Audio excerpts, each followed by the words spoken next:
ओम शांति। गुरुजी का ज्ञान कल से आगे। मनुष्य पहले अंदर गिरता है, बाद में बाहर उसका पतन दिखाई देता है। इसलिए हर पल हर क्षण अपने अंतःकरण को संभालो तो बाहर सब संभला हुआ ही पाओगे। इसलिए अब भी जाग जाओ। मानव जन्म सफल बनाना है तो वास्तविक कर्तव्य को निभाओ। परमात्मा से संबंध जोड़ लो तो तुम्हारे संसारिक कर्तव्य परमात्मा अपने आप ही संभाल लेगा। इसलिए गुरु के बताए मार्ग पर चलकर हम अपने जीवन को शांति, सुख व आनंद से भर लेते हैं। भक्ति में क्या आनंद है, ये भगत जानता है। सत्संग में क्या आनंद है, केवल सत्संगी ही जानता है। जिसका मन पर नियंत्रण नहीं, वह मनुष्य स्थायी उन्नति व समृद्धि प्राप्त नहीं कर सकता है। जिन्हें सुख भोग की इच्छा होती है, वह मन को शीघ्र वश में नहीं कर पाते। जिन्हें सुख भोग की इच्छा होती है, वह मन को शीघ्र वश में नहीं कर पाते। नैतिक नियम भी इसलिए बने हैं कि हम अपनी हानि करने से अपने को बचा लें। जैसे जैसे मन वश में होगा और पवित्र होगा, वैसे वैसे विषयानंद में रुचि कम होती जाएगी और भजनानंद में उसकी रुचि बढ़ती जाएगी।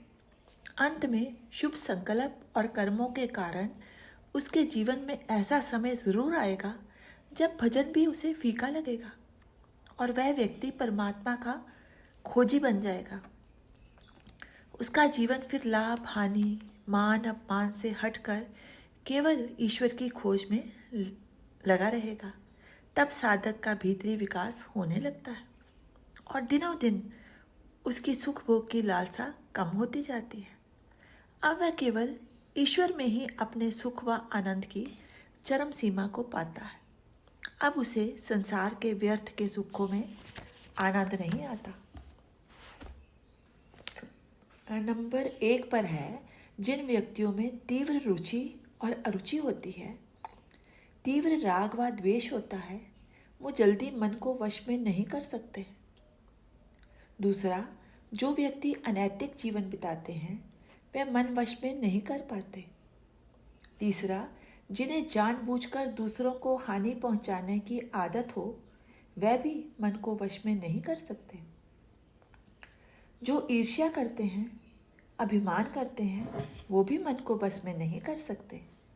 हम खुद ही धीरे धीरे खुद की कमजोरियों को दूर करके हम मन को वश में कर सकते हैं।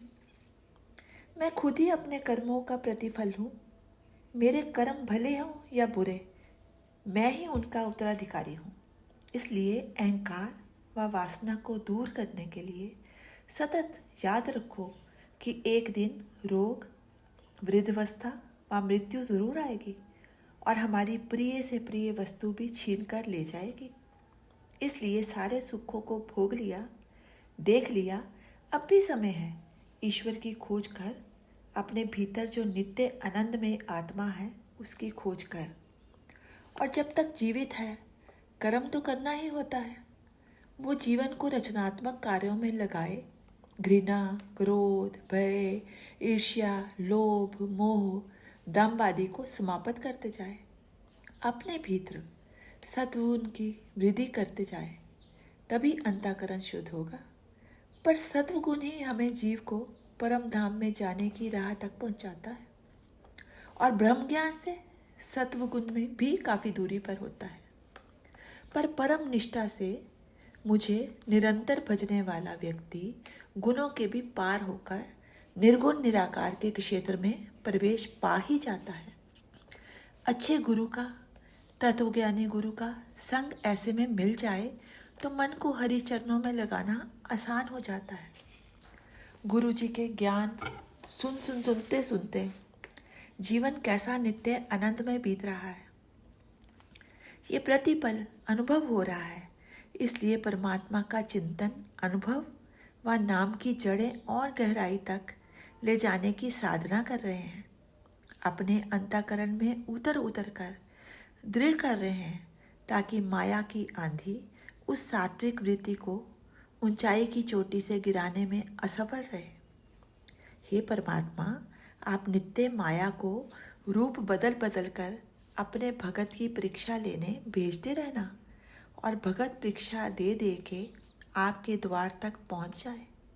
हे ठाकुर, अपनी कृपा की दृष्टि बनाए रखना और हमारे भीतर ज्ञान की जो ज्योत जलाई है उसे बुझने मत देना।